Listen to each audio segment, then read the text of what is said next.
Hello નમસ્કાર વિદ્યાર્થી મિત્રો, વેદ ડિજિટલ એજ્યુકેશનમાં આપનું હાર્દિક સ્વાગત છે। આજે આપણે ધોરણ 7 વિષય સામાજિક વિજ્ઞાનનું 10મું ચેપ્ટર પૃથ્વીની આંતરિક રચના અને ભૂમિ સ્વરૂપો તો એમના સ્વાધ્યાયના સોલ્યુશન જોવાના છીએ। તો ખાસ વિદ્યાર્થી મિત્રો ચેનલમાં નવા હોય તો ચેનલ સબસ્ક્રાઇબ કરી અને બાજુમાં આવેલા બેલ આઇકનને પ્રેસ કરો જેથી અવનવા વિડીયોની તમને માહિતી નોટિફિકેશન મળી શકે। વિડિયો લાઈક કરો, તમારા મિત્રો દોસ્તોને શેર કરો। તો 10મું ચેપ્ટર પૃથ્વીની આંતરિક રચના અને ભૂમિ સ્વરૂપો જેનું સ્વાધ્યાય સોલ્યુશન।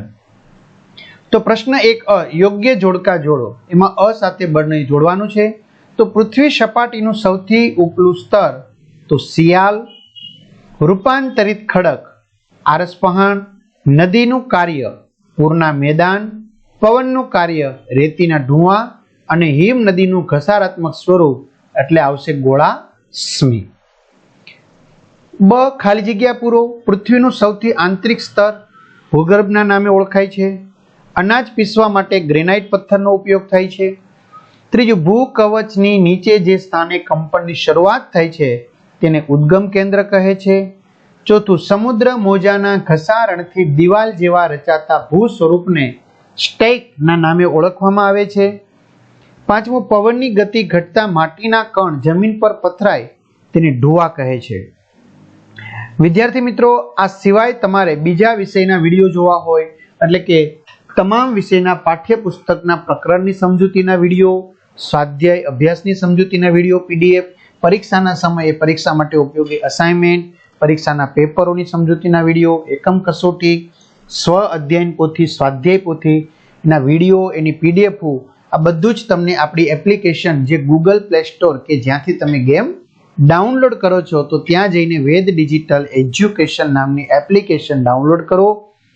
ઓપન થાય એટલે પેજ ખુલશે જેમાં તમારા મમ્મી પપ્પાના મોબાઈલ નંબર નાખો, સેન્ડ ઓટીપી કરો, 4 આંકડાનો ઓટીપી નાખશો એટલે આ પેજમાં પેડ કોર્સમાં પીડીએફ મેળવી લેજો। ધોરણ પ્રમાણે એક્ઝામ પેપરમાં પેપરો 3 થી 12માં 3 થી 12 ધોરણના વિડીયો એમાં તમારું ધોરણ પસંદ કરી વિષય પસંદ કરી પાઠવાઇઝ વિડીયો જોઈ શકો છો।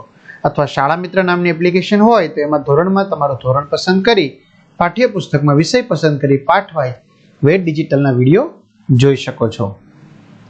બીજું એક વાક્યમાં ઉત્તર લખો। પહેલું શિયાળ સ્તર મુખ્યત્વે કયા ખનિજ તત્વોનું બનેલું છે?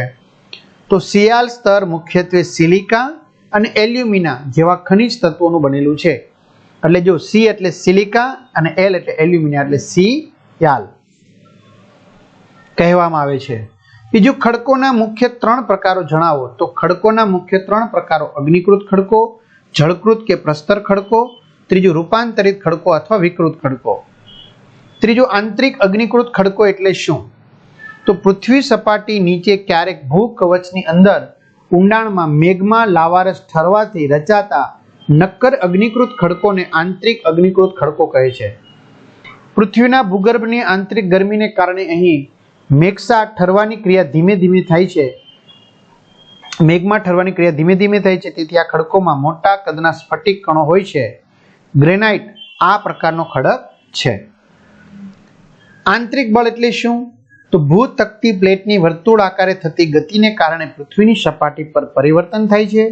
ભૂતકતી એટલે કે પ્લેટની ગતિને ઉત્પન્ન કરનારું જે બળ પૃથ્વીના આંતરિક ભાગમાં નિર્માણ પામે છે તેને આંતરિક બળ કહે છે, ઇન્ડોજેનિક ફોર્સ કહે છે। જળપ્રપાત કોને કહે છે? તો નદીનું પાણી તેના માર્ગમાં કોઈ નક્કર ખડક પરથી સીધી ઢોળાવવાળી ખીણમાં કે નીચાણવાળી ભૂમિ પર વેગ સાથે પછડાય તો તેને જળધોધ કહે છે। જળધોધની ઊંચાઈ અને વેગની તીવ્રતા ખૂબ વધુ હોય તો તેને જળપ્રપાત કહે છે। ટૂંકનોંધ લખો શિયાળ અને સીમા।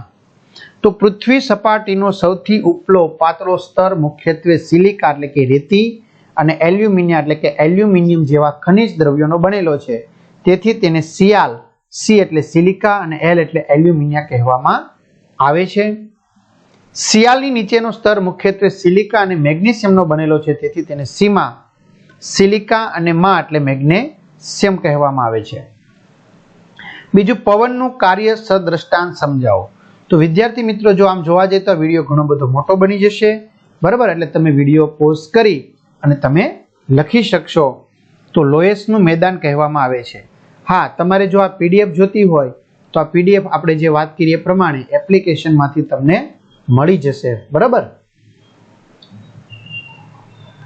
ત્રીજું, રૂપાંતરિત ખડક સદ્રષ્ટાંત સમજાવો. તો ઊંચું તાપમાન અને અતિશય દબાણના કારણે અગ્નિકૃત અને જળકૃત ખડકોના કણ રચના, સ્તર રચના, બંધારણ, રંગ વગેરે મૂળભૂત ગુણધર્મો રૂપાંતર પામીને જે ખડકો બને છે તેને રૂપાંતરિત ખડકો કહેવાય છે. દાખલા તરીકે ચીકણી માટી સ્લેટમાં અને ચૂનાના પથ્થર આરસ પહાણમાં રૂપાંતરિત થઈ ફેરવાઈ જાય છે. આ ઉપરાંત રૂપાંતરિત ખડકોમાંથી ક્વાર્ટઝાઇટ, ગ્રેફાઇટ અને હીરા વગેરે મળી આવે છે.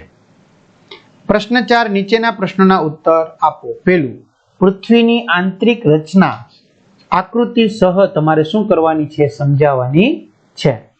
તો વિદ્યાર્થી મિત્રો, તમે અહીંયા સુધીનો વિડીયો પોઝ કરીને વાંચી શકશો, લખી શકશો. પછી તમે અહીંયા સિયાલ એટલે સી એટલે સિલિકા, એલ એટલે એલ્યુમિનિયમ કહેવામાં આવે છે. બરાબર. આંતરિક રચના આપણે દોરેલી છે આકૃતિ. બરાબર. તો અહીંયા સુધી તેથી તેને નિફે એટલે નિકલ, ફે એટલે ફેરસ કહેવામાં આવે છે. કેન્દ્રીય ભૂગર્ભમાં તાપમાન, દબાણ અને પદાર્થોની ઘનતા ખૂબ જ વધુ હોય છે. પ્રશ્ન 2, ખડકોના પ્રકાર ઉદાહરણ આપી સમજાવો. તો આપણે અગાઉ વાત થઈ હતી 3 ખડકો છે.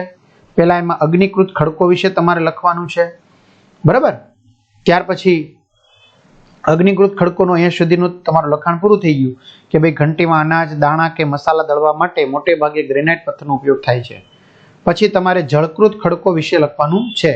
રેતાળ પથ્થર એ રેતીના કણોથી બને છે. વનસ્પતિ, પ્રાણીઓ અને સૂક્ષ્મ જીવાણુથી જીવાશ્મી બને છે. અને છેલ્લે રૂપાંતરિત ખડકો વિશે લખવાનું, જેમાં ચીકણી માટી સ્લેટમાં અને ચૂનાના પથ્થરનું આરસ પહાણમાં રૂપાંતર થાય છે. ત્રીજું, નદી અથવા હિમ નદીનું ભૂમિ સ્વરૂપ સમજાવો. તો નદીનું ભૂમિ સ્વરૂપ અહીંયા સમજાવેલું છે. બરાબર. નદીનું ભૂમિ સ્વરૂપ, મોટી નદીઓમાં જ્યારે વર્ષા ઋતુ દરમિયાન પૂર આવે છે ત્યારે નદી કાંપ અને અન્ય પદાર્થોના નિક્ષેપથી બંને કિનારાની આજુબાજુ વિશાળ ફળદ્રુપ મેદાન બનાવે છે, જેને પૂરનું મેદાન કહેવામાં આવે છે. ત્યાં સુધી લખવાનું વિડીયો પોઝ કરીને. પછી હિમ નદીનું ભૂમિ સ્વરૂપ તમારે લખવાનું છે. બરાબર. તો અહીંયા સુધી હિમ નદીનું ભૂમિ સ્વરૂપ આવશે. ભૂમિ સ્વરૂપની રચના કરે છે. તો આ રીતે સરસ મજાનું સ્વાધ્યાય, જો મિત્રો આપણે ખાલી જોયું તો પણ 7, 8, 10 મિનિટનો થઈ ગયો વિડીયો.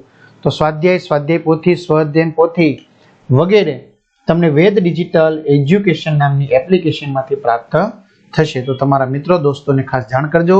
ચેનલમાં નવા હોય ચેનલ સબસ્ક્રાઇબ કરજો. અહીં સુધી રાખીએ. અસ્તુ. જય હિન્દ, જય ભારત.